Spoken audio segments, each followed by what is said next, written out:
આજનો જે વિડિયો છે એ છે હેર કટ ને લઈને કે ઘણા ક્લાયન્ટ પૂછતા હોય છે કે અમારા હેરમાં વધારે પડતું સ્પ્લિટ એન્ડ્સ આવી જાય છે, જેના લીધે અમારે બહુ વધારે લેન્થ કટ કરવી પડે છે. તો જ્યારે તમે હેર કટ 4-5 મહિના અથવા 5-6 મહિને કરાવો ત્યારે તમારા હેરમાં જે સ્પ્લિટ એન્ડ્સ હોય છે એનો રિગ્રોથ બહુ વધારે આવી ગયો હોય છે એન્ડ્સમાં, જેના લીધે તમારે લેન્થ પણ નીચેથી બહુ વધારે ટ્રીમ કરાવવી પડે. એના માટે તમે 1.5 થી 2 મહિને 1 ઇંચ અથવા 2 ઇંચ જેટલા ટ્રીમિંગ કરાવી શકો, જેથી તમારા હેરમાં સ્પ્લિટ એન્ડ્સ નો પ્રોબ્લેમ સાવ ઓછો થાય.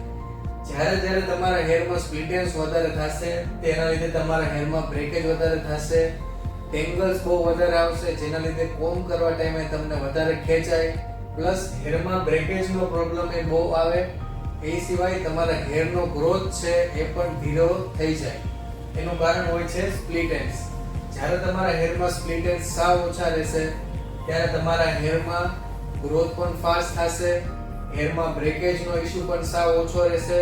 એ સિવાય જ્યારે તમે ટેંગલ્સ કરશો ત્યારે ઈઝીલી ટેંગલ્સ પણ થઈ જશે.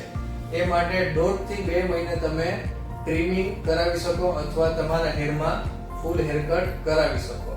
આ હતો આજનો એજ્યુકેશનલ વિડિયો. આવા જ વિડિયો જોવા માટે અમારા YouTube ચેનલને સબસ્ક્રાઇબ કરો અને Instagramમાં ફોલો કરો.